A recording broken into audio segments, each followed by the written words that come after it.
ना, कोई नहीं।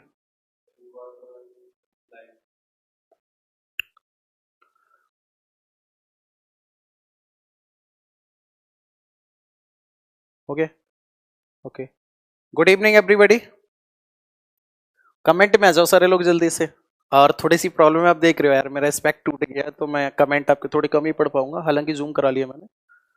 और अगर किसी का कमेंट छूट जाए ना तो परेशान मत होना कि सर आज कमेंट क्यों नहीं लिए। आज एक भयंकर दुर्घटना हुई है। ओके। चलो, कोई बात नहीं, कंटिन्यू करते हैं। मैं यहाँ साइड में खड़े होकर कमेंट पढ़ूंगा, तो ये मत कहना सर कहाँ चले गए, चाय पीने चले गए या फोन पे बात करने चले गए, मैसेज करने चले गए।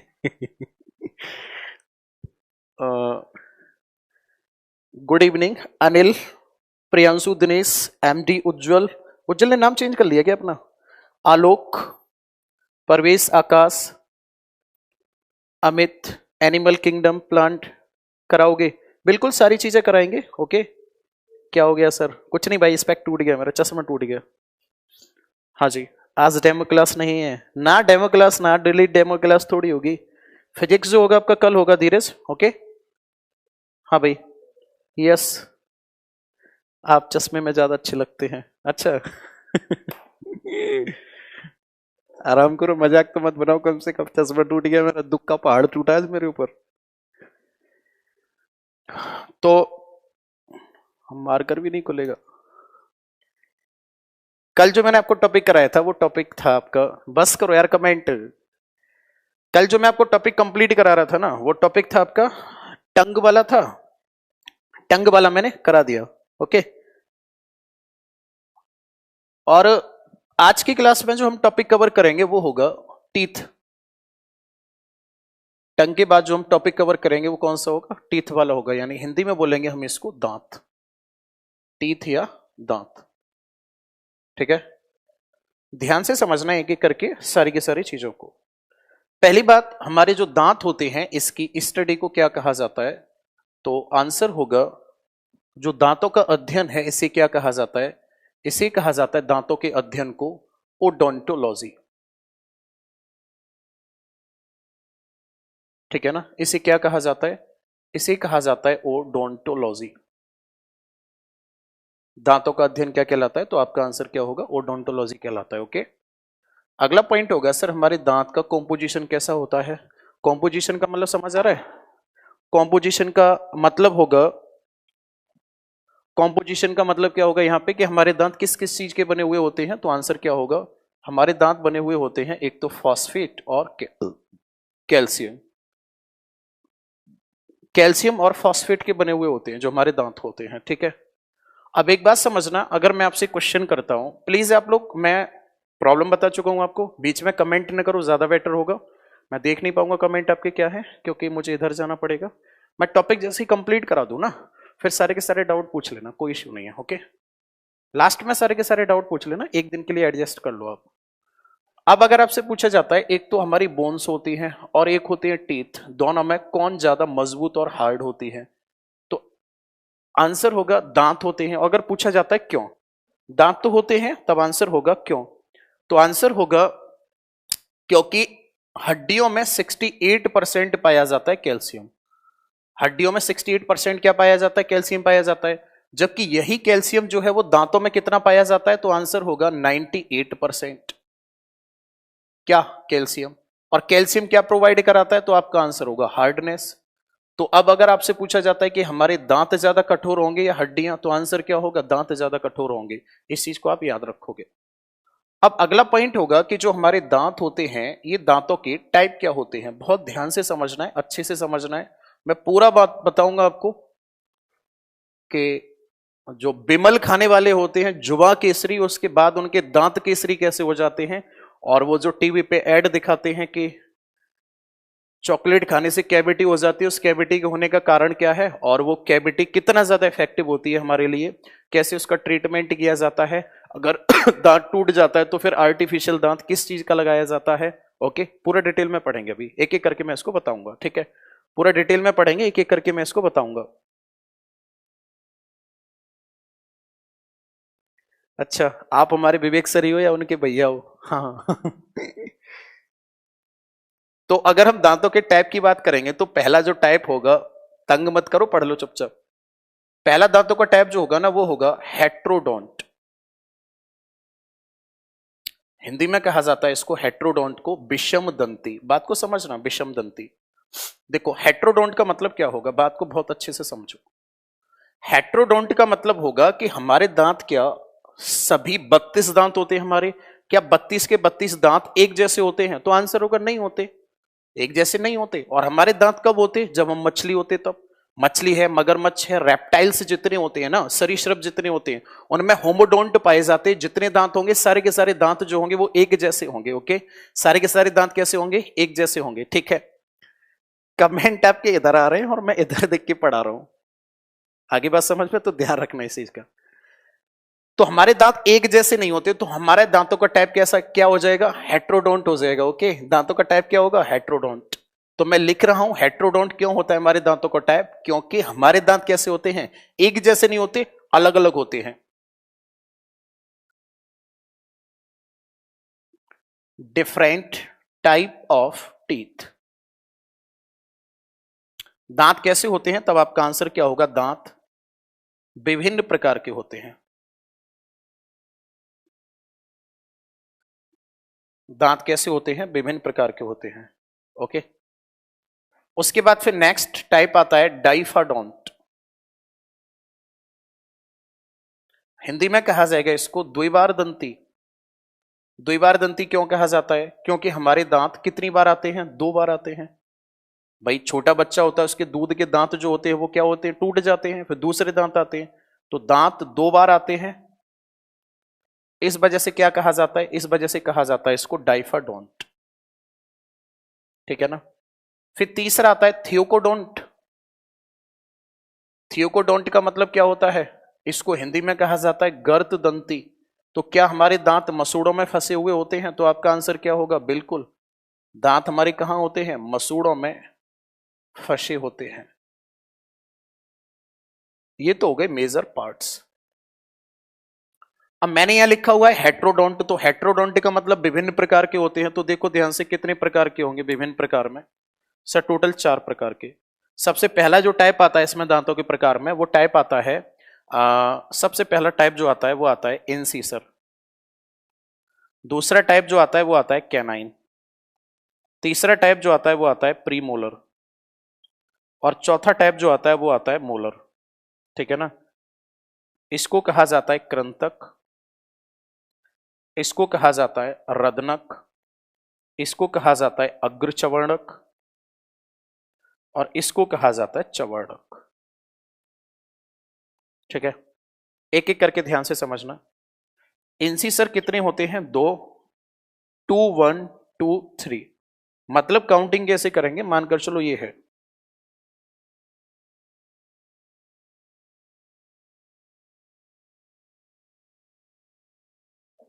यहां से हमने इसको ऐसे डिवाइड कर लिया। ठीक है, आधा भाग नीचे वाला जबड़ा था, मैंने मुंह खुला हुआ है मानकर चलो इस टाइप से, और आधा भाग डिवाइड कर लिया। जब आधा भाग डिवाइड किया तो आगे के ये 2 दांत जो होंगे, मैं आई लिख रहा हूं, इनको क्या कहा जाएगा? इंसीसर कहा जाएगा। दूर दूर बना रहा हूं समझने में आसानी रहे। फिर इसके बाद क्या आएगा? कैनाइन, सी लिख रहा हूं 1। फिर इसके बाद क्या आएगा? प्रीमोलर, पीएम लिख रहा हूं मैं। प्रीमोलर कितने होते हैं? 2। फिर उसके बाद क्या आएगा? मोलर, और ये मोलर कितने होते हैं? 1 2 3। ये मोलर कितने होते हैं? ये होते हैं 3। 2 1 2 3। अब इतने ही सेम इधर होंगे, ये टोटल कितने दांत हो गए? 8। इतने ही इधर होंगे 8। और अगर मैंने मान लिया कि मेरा लोअर जो है, तो मैंने लिखा है इधर ऐसे 8 8। सेम अपर जो में होंगे 8 और 8, टोटल कितने हो जाएंगे? 32 काउंट जब आप करोगे। ठीक है, अब इनका फंक्शन क्या होता है? ध्यान से सुनो। इंसीसर जो होते हैं, इनका फंक्शन जो होता है, इनका फंक्शन होता है सबसे पहला, ये भोजन को काटने का कार्य करते हैं। इसको प्लीज जल्दी कर नोट करना, क्योंकि मैं इसको रफ करता हूं अभी। ये क्या करते हैं? भोजन को कटिंग करने का कार्य करते हैं, काटना। और सबसे बड़ी बात, ये सबसे पहले आते हैं। अगर आपसे पूछा जाता है, सबसे पहले आते हैं कि बच्चा जो है, सब मैं रफ कर दूं ना इसको, बच्चा जो है, बच्चे में सबसे पहले कौन से दांत आते हैं, तो आपका आंसर क्या होगा, इंसिसर जो है वो सबसे पहले आते हैं। क्लियर है ना, इंसिसर जो है वो सबसे पहले आते हैं। रदनक की अगर हम बात करेंगे तो इसका फंक्शन क्या होता है, तो आंसर होगा sharing of food. Sharing of food का मतलब क्या होता है सर, शेयरिंग ऑफ फूड का मतलब होता है भोजन को क्या करना, इसका मतलब होता है भोजन को क्रैश करना, या आप कह सकते हो भोजन को फाड़ना, इनका कार्य होता है। और प्रीमोलर का कार्य क्या होता है, तो आपका आंसर होगा च्यूइंग ऑफ फूड। प्रीमोलर का कार्य क्या होता है, च्यूइंग ऑफ फूड, यानी कि हिंदी में बोलोगे आप क्या होना सर, भोजन को पीसना, भोजन को पीसना नहीं चबाना। च्यूइंग ऑफ फूड यानी कि भोजन को क्या करना, चबाना। फिर आएगा मोलर, मोलर का मतलब क्या होगा, ग्राइंड, यानी कि भोजन को क्या करना, पीसना। ये चार प्रकार के दांत हो गए और उनके हो गए ये कार्य, भोजन को काटना, काटने के बाद फिर उसको क्या करना, चबाना। ओके, काटना, काटने के बाद चबाना, और चबाने के बाद काटना, काटने के बाद चबाना, चबाने के बाद उसको क्या करना, पीसना। ये टोटल जो है इनके हो जाएंगे कार्य। ठीक है, हाँ जी, राजा का कमेंट है सर, नोट करने के लिए टाइम दिया कीजिए। हाँ बिल्कुल, मैं आपको टाइम दूंगा। ठीक है, दीपांशु गुड इवनिंग। अब देखो ध्यान से समझना, ये जितने भी मैंने यहां लिखा हुआ है कि भोजन को काटना, पीसना, चबाना, जो कुछ भी है, ये दांत हो गए, इनके कार्य भी बताए मैंने आपको। ठीक है, यहां से ये जो नंबर है इसको हम कैसे लिखेंगे, इसे हम ऐसे लिखेंगे 2123 अपॉन 2123। ऊपर टोटल ये कितने बैठेंगे, 8, नीचे टोटल कितने होंगे, 8। करना क्या है, इसमें 2 से मल्टीपल करके टोटल लगाना है, टोटल कितना आ जाएगा, 32। तो ये जो मैंने लिखा हुआ है 2123 अपॉन 2123, इसी को क्या कहा जाएगा, ये कहलाएगा डेंटल फॉर्मूला। इसको क्या कहा जाएगा, इसे कहा जाएगा डेंटल फॉर्मूला। ओके, हिंदी में आप क्या बोलोगे इसको, हिंदी में बोला जाएगा इसको दंत सूत्र कहा जाएगा इसको। ओके, डेंटल फॉर्मूला या दंत सूत्र कहा जाएगा इसको। ठीक है, 2123 अपॉन 2123, ये क्या हो गया, डेंटल फॉर्मूला या दंत सूत्र हो जाएगा।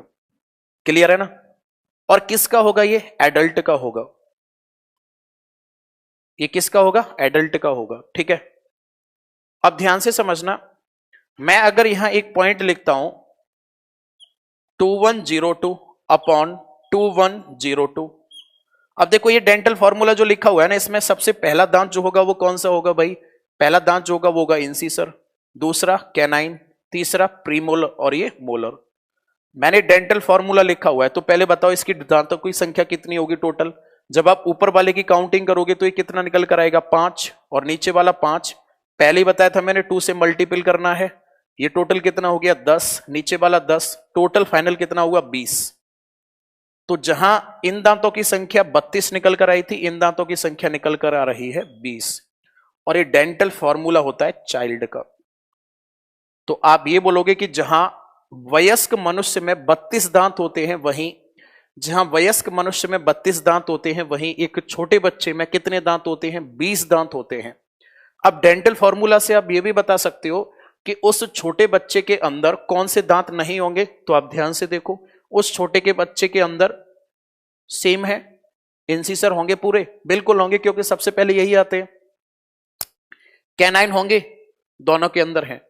प्रीमोलर होंगे क्या, नहीं होंगे, बच्चे के अंदर प्रीमोलर नहीं होंगे। ठीक है, क्या उस एडल्ट में ये मोलर 3 पाए जाते हैं, क्या इसके अंदर मोलर भी पाए जाएंगे, नहीं पाए जाएंगे। ओके, तो कौन कौन से फाइनली दांत कम हुए बच्चे के अंदर, अब देखो इसमें 4 से मल्टीपल करना पड़ेगा, 8 तो कम हो गए प्रीमोलर, ठीक है ना, और 4 कम क्या हो गए उसके अंदर, मोलर। 12 दांत कम होते हैं बच्चे के अंदर, और जो 20 दांत निकलते हैं ना, इनको कहा जाता है मिल्क टीथ,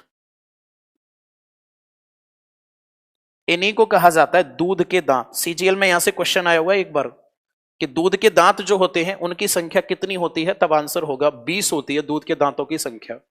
इन्हीं दूध के दांतों को दूसरे नाम से भी जाना जाता है, इनको आप कह सकते हो टेम्परेरी टीथ, या फिर इनको कह सकते हो आप डेसिडुअस,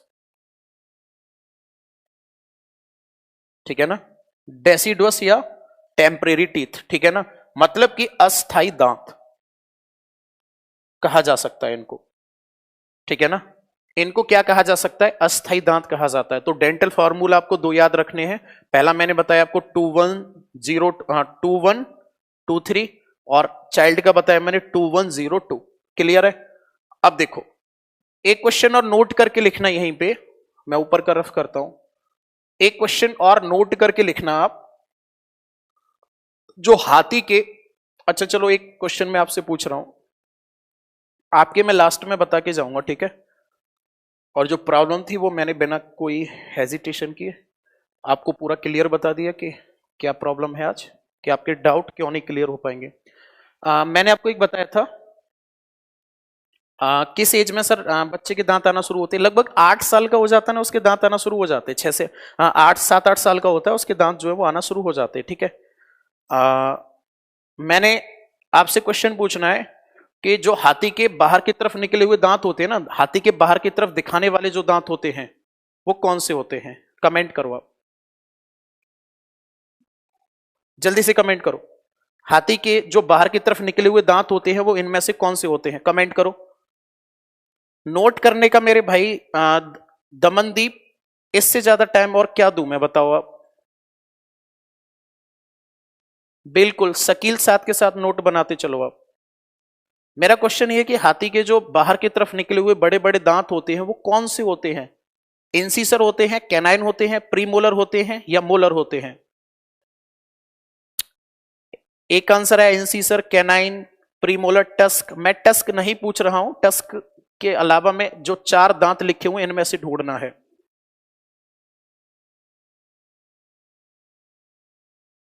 सेकंड इंसीसर होते हैं, सॉरी इंसीसर होते हैं, कैनाइन होते हैं, कुछ लोगों का आंसर है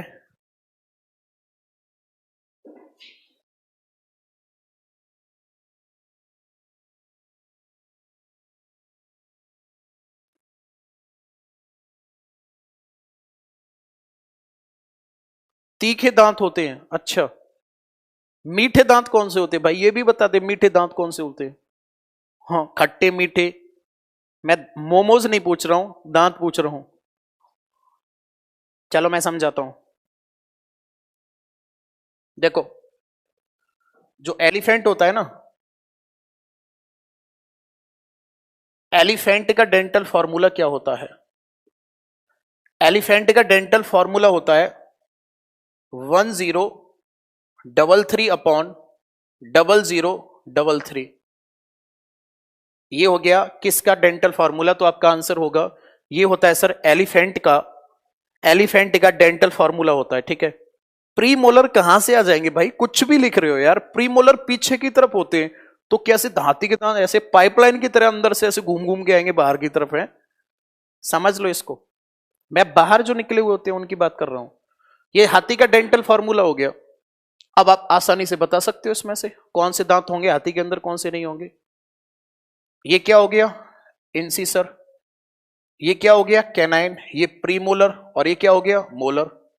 टोटल भी बताओ आप जल्दी से काउंट करके कितना होगा हाथी के अंदर दांत, पहले टोटल बताओ, टोटल दांत कितने होंगे जल्दी से, टोटल दांत बताओ कितने होंगे। कैनाइन आंसर नहीं होगा, ये देखो आईडी बना रखी है तांत्रिक के नाम से, और मैंने क्वेश्चन पूछा है तो भाई का आंसर आ रहा है फालतू दांत होते हैं सर। तांत्रिक नाम एडिट कर ले, नहीं तेरी आज ही मैं टंट गंट करा दूंगा। होश में आ जाओ, नाम सही से लिखा करो, ये काउंट करके बताओ हाथी के दांत कितने होते हैं। मिथिलेश मैं आपसे पूछ रहा हूं,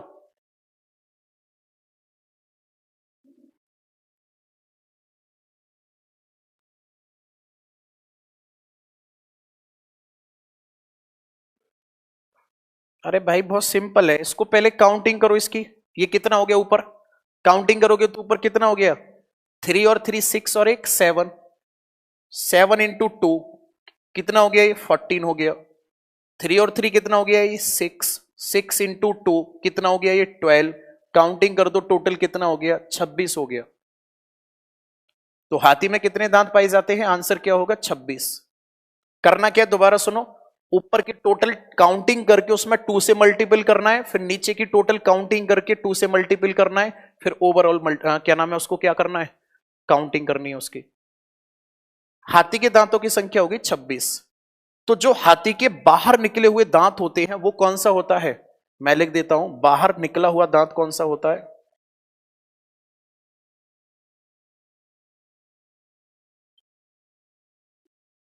बाहर निकला हुआ जो दांत होता है हाथी का वो कौन सा होता है, तो आपका आंसर क्या होगा, वो होता है सर अपर इंसीसर।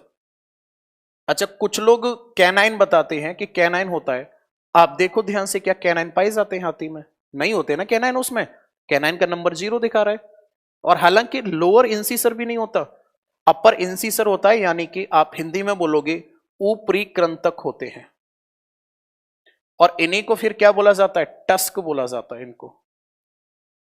और इनकी क्या होती है, तस्करी होती है, क्योंकि ये दवा वगैरह बनाने में यूज किए जाते हैं। तो हमारे म्यांमार क्षेत्र से काफी ज्यादा भयंकर समस्या है इनकी तस्करी होने की। Okay, elephant has heterodont type teeth, बिल्कुल अर्जुन कह सकते हो आप, क्योंकि देखो आप सारे के सारे नंबरिंग जो है वो अलग है। ओके, नंबरिंग जो है इनकी कैसी है, वो अलग है, तो आप कह सकते हो इस चीज को। डेंटल फॉर्मूला कैसे निकालते हैं सर, मैं इतनी देर से भाई डेंटल फॉर्मूला ही तो सिखा रहा हूं आपको। ये 4 डिजिट 4x4 में आपको कोई भी डिजिट लिखा हुआ होगा, सबसे पहले हमें लेना होता है क्या, इंसीसर, फिर कैनाइन, फिर प्रीमोलर और मोलर। एक और एग्जांपल ले लेते हैं।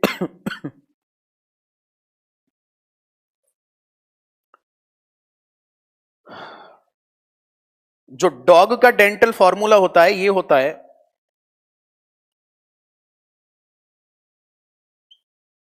3142/3143। कमेंट करो जल्दी से, इसकी काउंटिंग करके कितने दांत होंगे इसमें।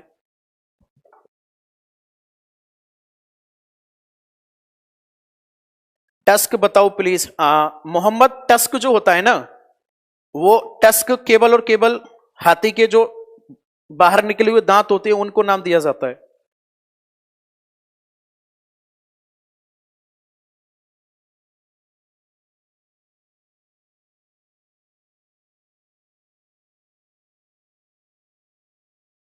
ये सारे के सारे डेंटल फॉर्मूला ही तो बता रहा हूं मैं।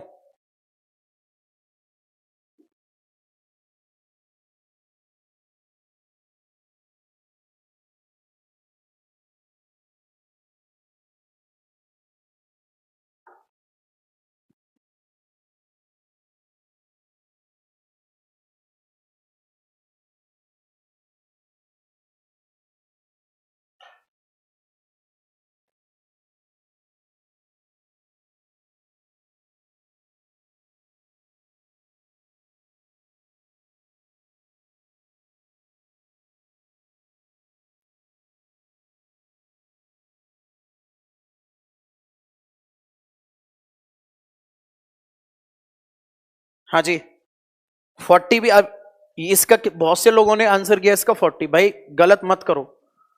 डॉग जो होता है ना, इसकी काउंटिंग कर लो, देखो ये कितना हो गया, 3 और 1 4 और 4 कितने हो गए, 8 और 2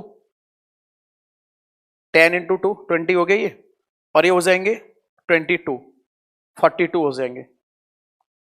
अलग अलग आप खुद निकाल सकते हो कि कुत्ते में इंसीसर कितने होते हैं, कैनाइन कितने होते हैं, प्री मोलर कितने होते हैं, मोलर कितने होते हैं। ठीक है, लिखा दे रहा हूं मैं, इसको काम आएंगे आपके, कभी एग्जाम में पूछ लेता है, क्या पता पूछ ले एग्जाम में। तो कुत्ते के अंदर दांतों की संख्या कितनी होती है, 42 होती है। अच्छा चलो दूसरा लिखो एक और, इसके तुरंत बाद फिर हम दांतों के स्ट्रक्चर पे आ जाएंगे, पल्प क्या होता है, कैसे दांत टूट जाते हैं।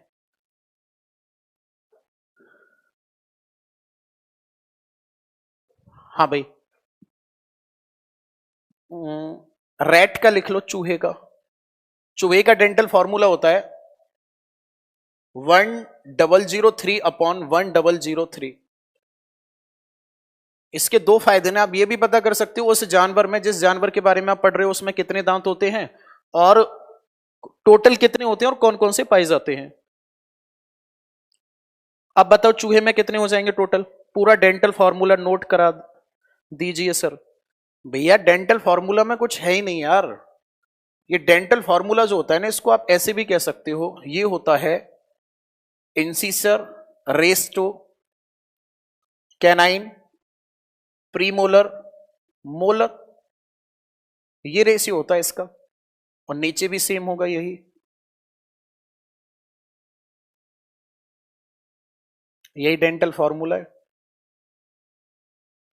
हाँ भाई, कितने हो गए चूहे में? आप सारे लोग आंसर सही दे रहे हो ना। ये 3 और 1 4, 2 से मल्टीपल कर दिया, 3 और 1 4, फिर 2 से मल्टीपल कर दिया, काउंटिंग करोगे कितने हो गए 16।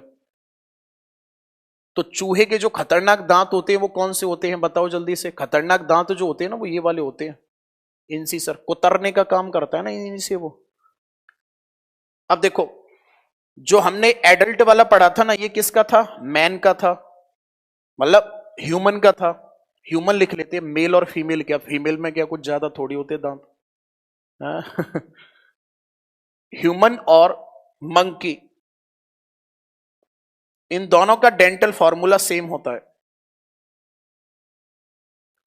और गाय और बकरी, इन दोनों का सेम होता है डेंटल फॉर्मूला। गाय और बकरी का सेम होता है, और मानव और बंदर का सेम होता है डेंटल फॉर्मूला जो होता है।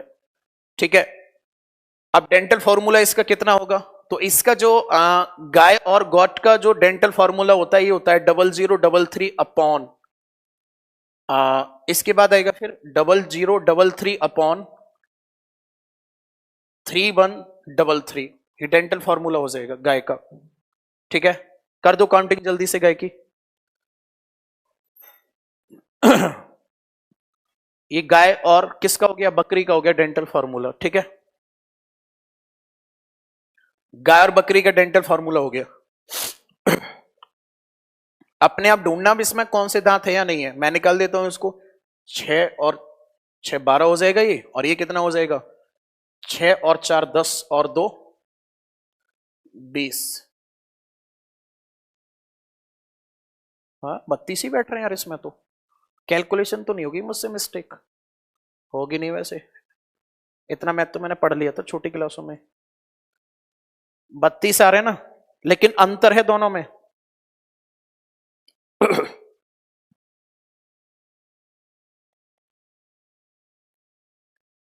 चलो लास्ट कभी कभी रैबिट का पूछ लेता है, तो रैबिट का डेंटल फॉर्मूला लिखो जल्दी से। रैबिट का, मैं कमेंट में आंसर देख रहा हूं सारे लोगों के। रैबिट का डेंटल फॉर्मूला होता है, इसके बाद आएगा ये 2033 अपॉन 1023। ओके, 2033 अपॉन 1023, ये डेंटल फॉर्मूला हो जाएगा रैबिट का।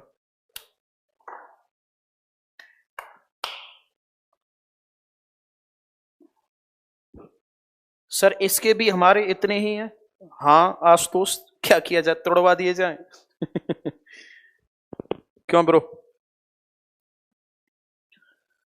आदित्य 16, किसके 16 कहां से हो जाएंगे भाई?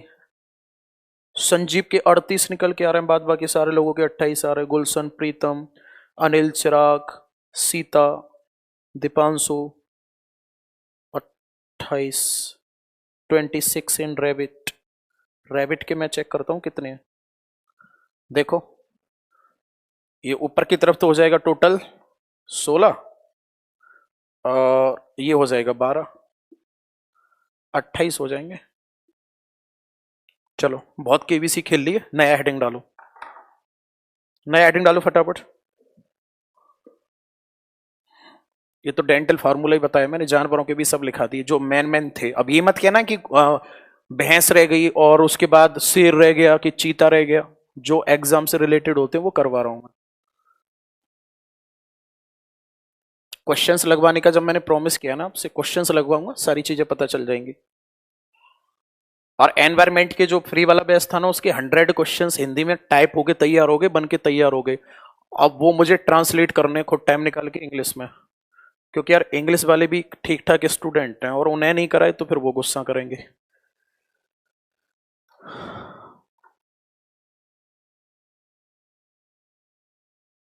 मन्नू मेरा नेम नहीं है क्या? पता नहीं यार तुम्हारा नेम है या नहीं है।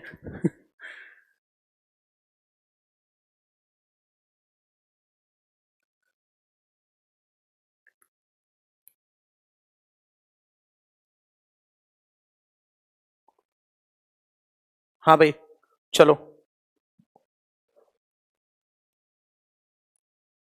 अगली क्लास तक तो सब कुछ ठीक हो जाएगा, बायो की अगली क्लास तक तो फिर तो मेरी आंखें वापस आ जाएंगी। अरे चल भाई, हेडिंग डालो structure of teeth.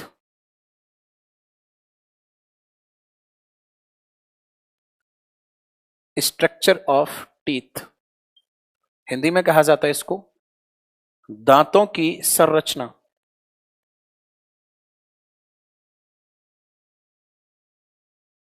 Structure of teeth, दांतों की संरचना, ठीक है। दो तरीके से समझ लेते हैं हम इसको, एक तो होता है आउटर और एक होता है इंटरनल। एक तो होती है बाह्य संरचना दांतों की, और एक होती है आंतरिक संरचना। बहुत ध्यान से समझना, ये काफी इंटरेस्टेड है। जैसे लास्ट में मैंने कराई थी ना उस दिन टंग, उसी की तरह ये आउटर पार्ट की अगर हम बात करेंगे तो इसके टोटल 3 पार्ट्स होते हैं।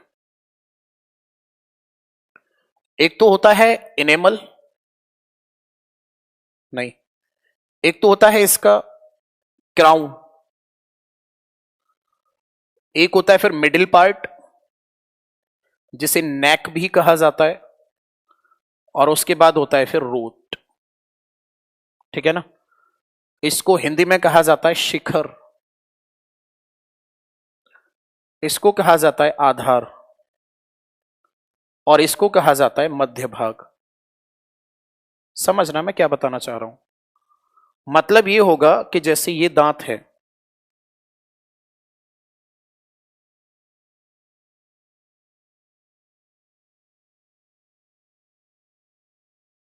ये दांत हो गया हमारा, और ये हमारा क्या है, ये मसूड़ा है, इसके अंदर ये फंसा हुआ है दांत जो है। तो जितना बाहर की तरफ निकला हुआ होता है, इस भाग को क्या कहा जाता है, इस भाग को तो कहा जाता है क्राउन, ठीक है। मिडिल पार्ट वो होता है बी पॉइंट, जो कि मसूड़ों के कांटेक्ट में होता है, इससे चिपका हुआ होता है। और सी पार्ट वो होता है जो बिल्कुल एग्जैक्ट जॉ बोन होती है हमारी, उससे अटैच होता है। ये हो गया दांतों की बाहरी संरचना, ठीक है। आप किसकी सफाई करते हो जब आप ब्रश करते हो? जब आप क्राउन की सफाई करते हो, दांतों का जो बाहर निकला हुआ भाग होता है उसकी सफाई करते हो आप, ओके।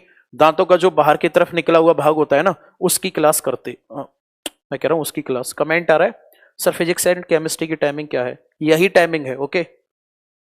हो सकता है कल मेरी क्लास नहीं होगी, 2 दिन फिजिक्स की होगी, फिर 2 दिन केमिस्ट्री की होगी।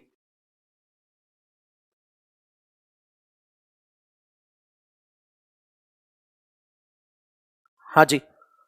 तो ये तो हो गया कौन सा पार्ट, दांतों का बाहरी संरचना हो गई। अब मैं लिखता हूं क्राउन कौन सा होता है, ये बाहर निकला हुआ भाग होता है।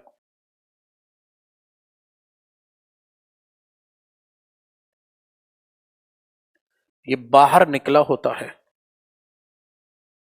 क्राउन जो होता है, ठीक है। मिडिल पार्ट जो होता है किससे कनेक्ट होता है? कनेक्ट विद जॉ, ये जबड़े से जुड़ा होता है। और रूट में क्या होता है? तब आंसर होगा दांत हड्डी से जुड़े होते हैं, हड्डियों से जुड़े होते हैं।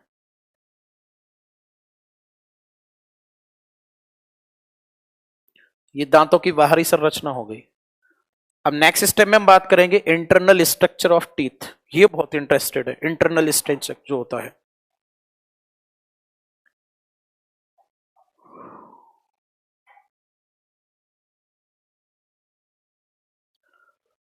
अच्छा, मसूड़ा मीन्स क्या होगा? I don't know Hindi. कहां लिख दिया मैंने? अरे जो लिखा तो है ये भाई, लिखा तो है जो। इंग्लिश हिंदी दोनों में लिख रहा हूं। मुझे यार बड़ा दिक्कत सी हो रही क्लास कराने में, तो सर में दर्द है बिना स्पेक्ट्स के। मेरा कमेंट शो हो रहा है? पता नहीं आपका कमेंट शो हो रहा है या नहीं हो रहा है रवि। इंटरनल स्ट्रक्चर देखो दांत का।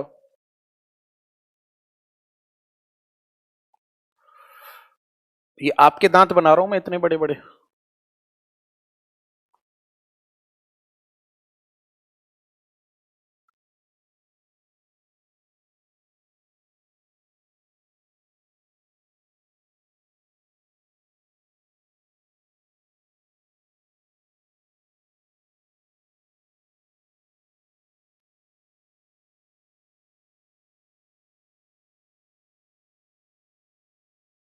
ये एक आउटर स्ट्रक्चर है इसका, मतलब आउटर पार्ट है। इसको क्या कहा जाता है? तो आंसर होगा, इसे कहा जाता है इनेमल। ठीक है ना? इस वाली संरचना को क्या कहा जाता है? इनेमल कहा जाता है।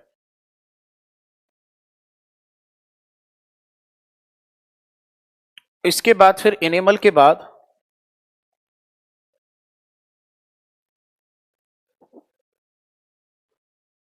इसके बाद फिर दूसरा भाग आएगा दांतों का।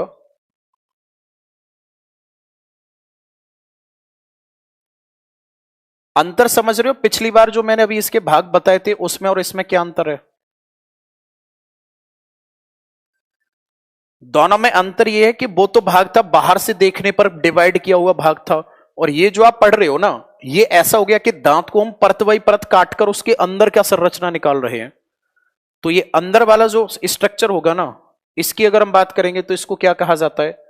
इसको कहा जाता है पल्प। ठीक है? पल्प के बाद फिर इसके अंदर एक और स्ट्रक्चर होगा इस टाइप से। पल्प नहीं, डेंटाइन कहा जाएगा इसको। डेंटाइन, या हिंदी में कहा जाता है इसको दंत वल्क।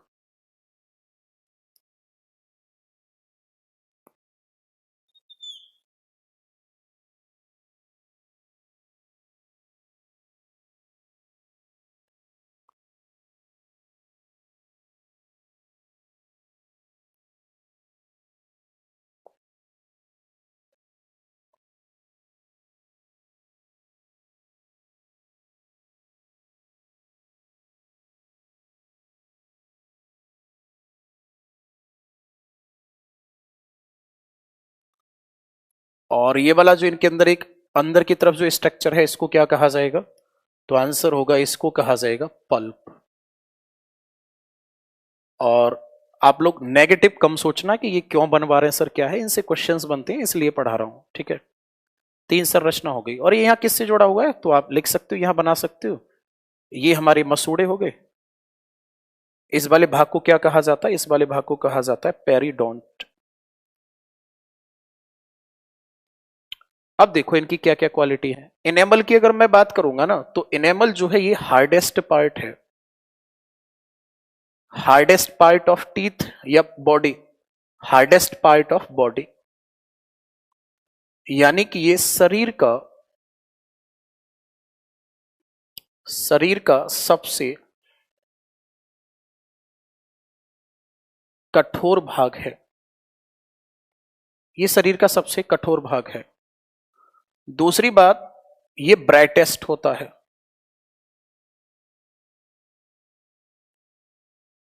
ये सबसे चमकीला होता है। एक बार एसएससी में क्वेश्चन आया हुआ है, सबसे चमकीला, सीधा दिया था कॉलगेट करके, ब्रश भी नहीं, कॉलगेट करके, सबसे चमकीला भाग। कॉलगेट करके दांतों का कौन सा भाग चमकाया जाता है? तो आंसर क्या होगा? इनेमल वाला भाग होगा। और आप इसको ऐसे भी लिख सकते हो कि ये जो दांतों का भाग है ये विजिबल है, विजिबल पार्ट है, इसे सब कोई देख सकता है। मेरे आप देख सकते हो, आपके दांत मैं देख सकता हूं, ये दृश्य होते हैं, दिखाई देते हैं। जबकि डेंटाइन नहीं दिखाई देगा, क्योंकि डेंटाइन के लिए हमें दांत दूसरे का तोड़ना पड़ेगा, उसका दांत तोड़ के फिर उसको उल्टा करके देखना पड़ेगा कि ये क्या है, जो कि टेक्निकली पॉसिबल नहीं है। डेंटाइन की अगर हम बात करेंगे तो डेंटाइन वाला जो भाग होगा ना, ये बीच वाला जो पार्ट होता है, ये डेंटाइन वाला जो भाग होगा, अरे कौन सा बता दिया मैंने, डेंटाइन रेड वाला है भाई, रेड वाला ये।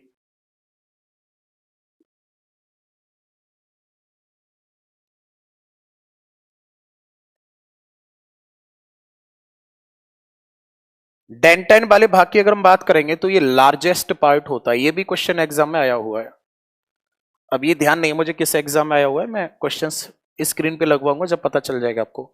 ये लार्जेस्ट पार्ट है किसका, लार्जेस्ट पार्ट ऑफ टीथ, यानी कि ये दांतों का सबसे बड़ा भाग है।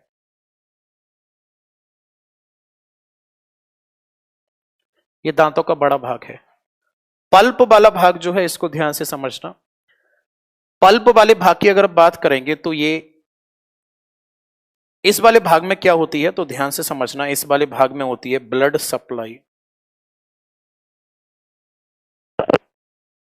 इसमें होता है रक्त का संचार। अब रक्त का संचार होता है तो और क्या होगा सर, सिंपल सी बात है, ये कनेक्ट रहता है, किससे कनेक्ट रहता है, आंसर होगा connect with, it connect with nerves.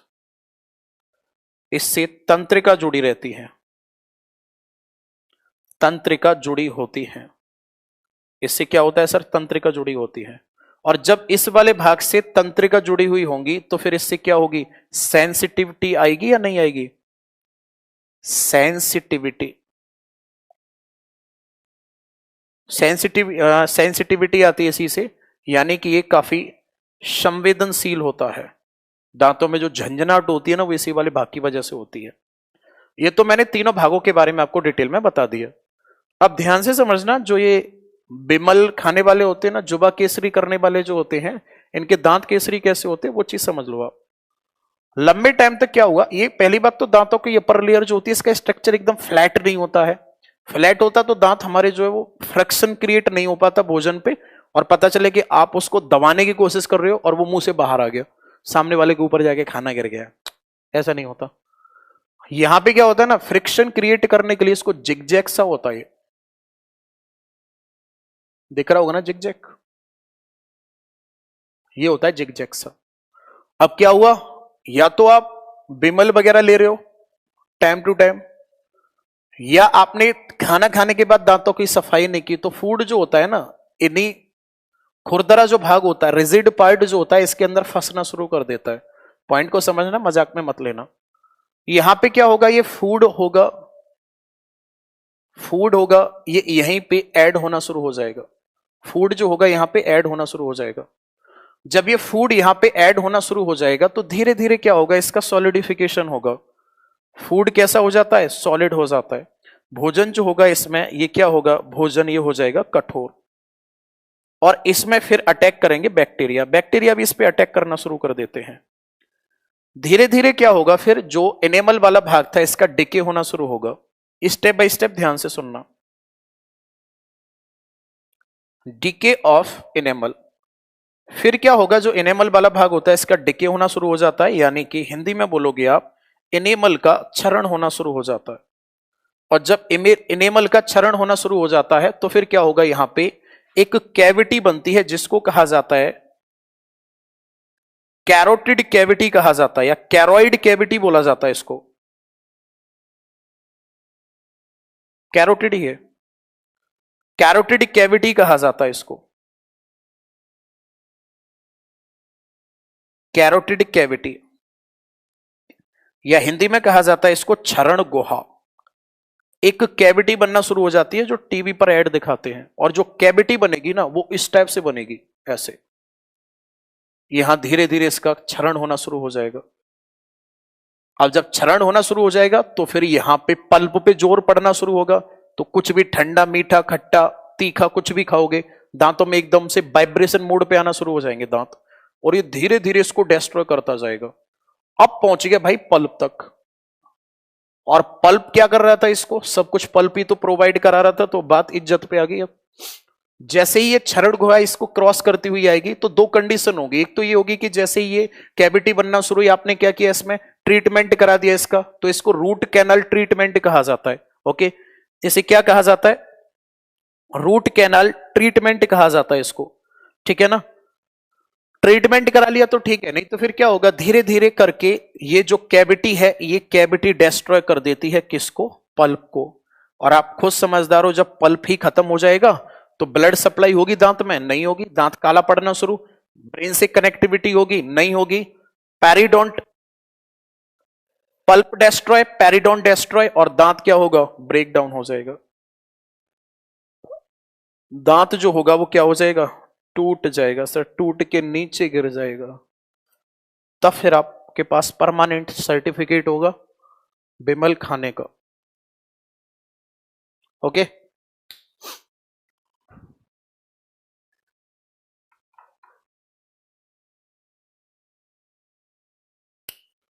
अब बताओ ईमानदारी से कि ये सारी चीजें समझ आई या नहीं आई। और देखो, मैंने आज आपको अपनी प्रॉब्लम जो थी वो भी शेयर की कि हाँ मेरे साथ आज प्रॉब्लम है।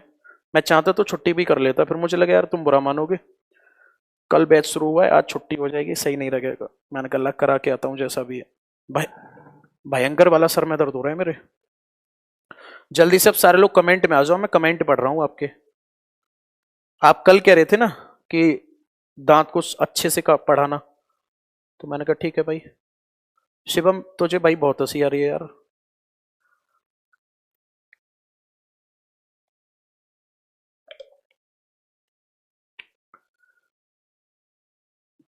सतेंद्र, परवेश, जितेंद्र, विजय, समझ आ गया ना पूरा।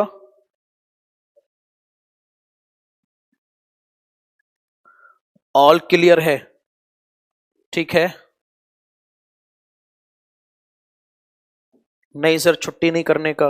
ओके, तांत्रिक, मुझे पता नहीं था इस वाले बैच में तांत्रिक भी है, बंगाली बाबा भी है। अब तो वैसे भी छुट्टी नहीं करूंगा मैं। समझ आ गया सर।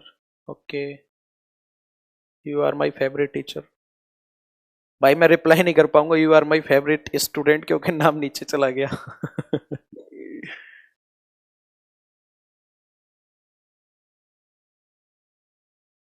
जहर, मजा आ गया, माई गॉड। भाई कॉपी में से जहर निकल रहा है, चाट मत लेना पता चला के।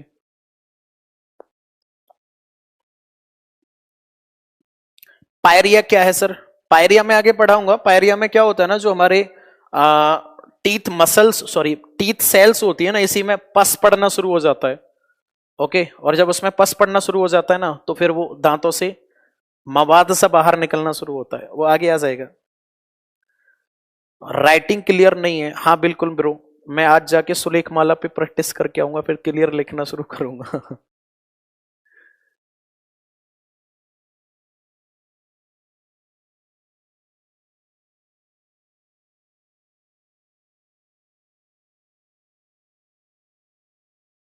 कैनाल का मतलब होगा उसके अंदर छोटा सा एक होल होना शुरू हो जाएगा।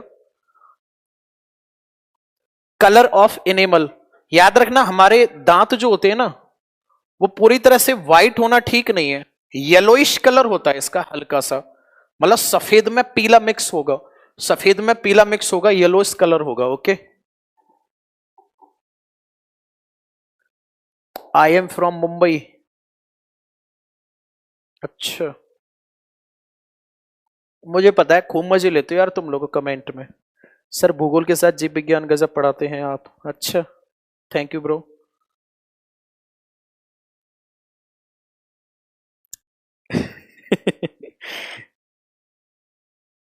आपने बीएससी किया है एमएससी? भाई मैं पोस्ट ग्रेजुएट हूं। ओके,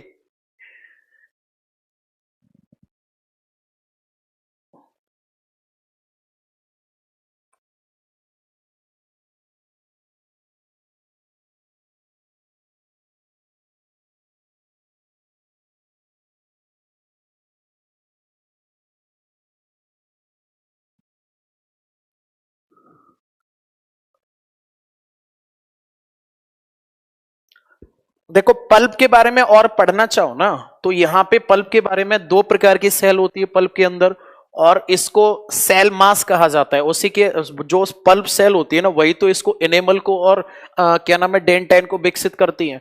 अननेसेसरी चीजें हो जाएंगी। आज तक सिंगल क्वेश्चन नहीं आया वहां से।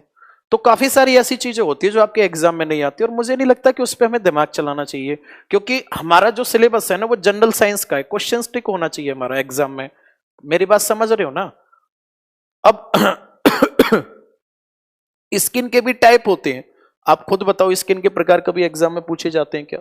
तो कोशिश ये करनी है कि हमें अननेसेसरी टॉपिक से बचकर उसी टाइम में क्वेश्चंस लगा लेने हैं। कम से कम 100 एक्स्ट्रा क्वेश्चंस लगा लो आप, वो ज्यादा बेनिफिशियल रहेगा आपका। भाई एक क्वेश्चन 5 से 6 तरीके से बन जाता है बायोलॉजी में, 5-5 तरीके से क्वेश्चंस आ जाता है, वो ज्यादा ठीक रहेगा ना। तो हमें डेप्थ में भी जाना है, लेकिन हमें इन चीजों का भी ध्यान रखना है कि हमारे एग्जाम से रिलेटेड टॉपिक ही होनी चाहिए। आगे बात समझ में? अगर आपको ये लग रहा हो ना कि हमें तो नॉलेज के लिए सर कितना भी पढ़ाओ, तो फिर मुझसे मत कहना कि एग्जाम में क्वेश्चन नहीं बन रहे। मैं बायोलॉजी को बहुत अच्छा खासा ले जाऊंगा, लेकिन मुझे लगता है वो लॉस ही होगा, उसमें फायदा नहीं होगा। क्योंकि सिलेक्टेड टाइम में हमें तैयारी करनी होती है और भी सब्जेक्ट पढ़ने होते हैं। हालांकि आपको मैं कभी ये रियलाइज नहीं होने दूंगा कि ऊपर ऊपर से करा दिया, जब लगे ना तुरंत बता देना।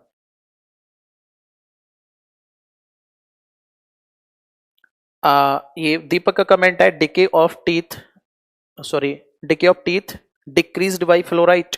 देखो समझ लो इसको, फ्लोरीन या फ्लोराइड जो होता है हमारे दांतों की सुरक्षा करता है। किससे? क्षरण होने से, इनेमल को क्षरण होने से बचाता है। ओके, लेकिन जब इसका एक्सेसिव अमाउंट हो जाता है ना, तो इसका क्षरण होना ही शुरू हो जाता है। मतलब खुद बचाता है, ज्यादा मात्रा होने पे खुद ही क्षरण कर देता है। इन चीजों को मैं डिजीज वाले चैप्टर में अलग से पढ़ाऊंगा, तो आपको परेशान होने की जरूरत नहीं है। जिम्मेदारी मैंने उठाई है ना, कल कितना समझाया था मैंने, उन चीजों को रिपीट नहीं करोगे। बस एक चीज पे फोकस करो, मैंने जो बोर्ड पे लिखा हुआ है ये क्लियर होना चाहिए। अगर ये क्लियर नहीं हुआ ना तो फिर बेकार है, कोई फायदा नहीं क्लास ज्वाइन करने का। ओके, हाँ बिल्कुल, सब लिंगुअल ग्लैंड और स्लाइवा के बारे में आएगा, बिल्कुल आएगा, बिल्कुल आएगा मेरे भाई। वो उस पे क्वेश्चंस आते हैं, वो मैं पढ़ाऊंगा आपको लार ग्रंथियों के साथ। हमें क्या करना है, अब इसके तुरंत बाद ईसोफेगस पढ़ना है, फिर स्टमक पढ़ना है, फिर लार्ज इंटेस्टाइन, स्मॉल इंटेस्टाइन, ये सारी की सारी चीजें हमें कवर करनी है। ओके, आरसीटी में क्या डाला जाता है सर? रूट कैनाल ट्रीटमेंट में। यार रूट कैनाल ट्रीटमेंट जो होता है ना, उसमें एंटीबायोटिक से बने हुआ एक मसाला होता है, एग्जैक्ट नाम तो मुझे याद नहीं आ रहा है उसका, एंटीबायोटिक होता है, वो उस मसाले को डाला जाता है, उसी से ट्रीटमेंट किया जाता है। ठीक है,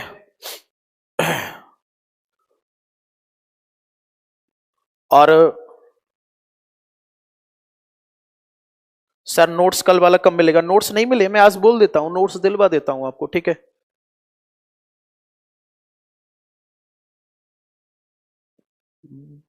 भारत बहुत फालतू हो रहा है सर। भारत जहां फालतू लगे ना वहां बता देना। ठीक है, इतना भी फालतू नहीं हो रहा है जितना तुम बकवास कर रहे हो। इनके क्वेश्चंस जब लगाओगे ना, A to Z क्वेश्चन जब लगाओगे तब पता चल जाएगा। और अपने अकॉर्डिंग कभी जिंदगी में सिलेबस डिसाइड भी मत करना, क्योंकि बोर्ड पे जो खड़ा हुआ है वो थोड़ा बहुत तो जानता होगा। मैं मानता हूं आपको ज्यादा नॉलेज हो सकती है, आप अपने फील्ड में, बायोलॉजी के फील्ड में आप बहुत अच्छा प्रोग्रेस करके आए हो, गोल्ड मेडल जीत के आए हो आप, लेकिन जो पढ़ा रहा है वो भी तो थोड़ा बहुत जानता होगा। ठीक है, जो 5 साल से इस फील्ड में, उसे थोड़ी बहुत तो नॉलेज होगी। तो ध्यान रखना इन चीजों का भाई। मैं अगर आज की क्लास ऑफ कर दूं अभी तो कोई दिक्कत तो नहीं है? क्योंकि न तो मैं सही से कमेंट ले पा रहा हूं आपके।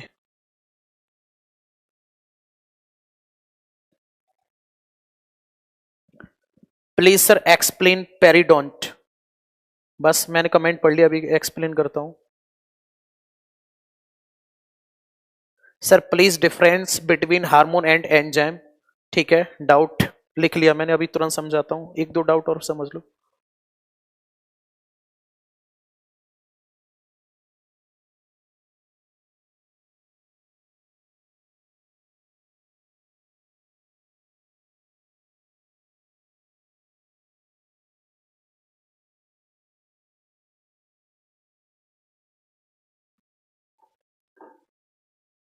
हाँ भाई, मैं डाउट बता जाऊं भाई, दो भाइयों के डाउट है, इन दोनों के डाउट बता जाता हूं, फिर ऑफ करूंगा। Okay, you feel uncomfortable? हाँ यार, अनकंफर्टेबल तो फील होता ही है।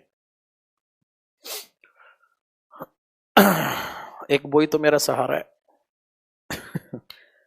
एक स्टूडेंट का डाउट, यार मैं डाउट भूल गया आपको। हाँ, एक का तो डाउट था, पेरिडोंट को एक्सप्लेन करना था और एंजाइम और हार्मोन में अंतर बताना था। ये दो डाउट थे। ओके, मैं दोनों को बताता हूं। एक तो होता है एंजाइम और एक क्या होता है, एक होता है हार्मोन। बहुत सिंपल एक लाइन में अंतर बता रहा हूं। हार्मोन जो होते हैं ना बॉडी में डेवलपमेंट करते हैं। डेवलपमेंट का मतलब शरीर को ये विकसित बनाते हैं, और बॉडी की जो वर्किंग प्रोसेस होती है उसको कंडक्ट करते हैं।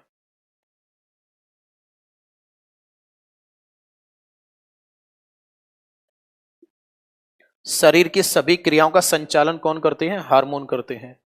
एंजाइम की अगर हम बात करेंगे तो एंजाइम क्या करते हैं सर, ये डाइजेशन में हेल्पफुल होते हैं केवल और केवल। और एंजाइम किसके बने हुए होते हैं, तो आपका आंसर होगा प्रोटीन होते हैं एक प्रकार के। एंजाइम और हार्मोन दोनों एक प्रकार के प्रोटीन होते हैं, जहां एक पाचन क्रिया में मदद करता है, वहीं दूसरा क्या करता है, दूसरा जो है वो एक पाचन क्रिया में मदद करता है, जबकि दूसरा जो होगा वो शरीर के वृद्धि और विकास में सहायक होगा।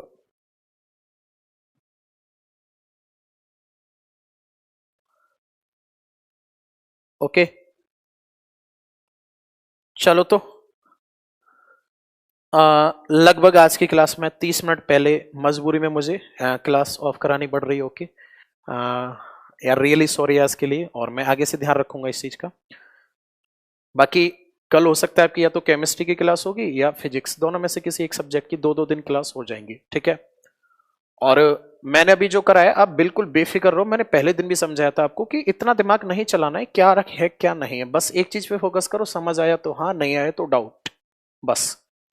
मैंने क्वेश्चंस लगाने का भी बोला है ना। इस चैप्टर को फिनिश होने दो, तुरंत मैं क्वेश्चंस लगवा दूंगा इसके, ठीक है। और कोशिश करते दिवाली से पहले क्वेश्चंस, अगर मेरा टर्न आ जाता है दिवाली से पहले तो फिर मैं इसके क्वेश्चंस लगवा दूंगा। और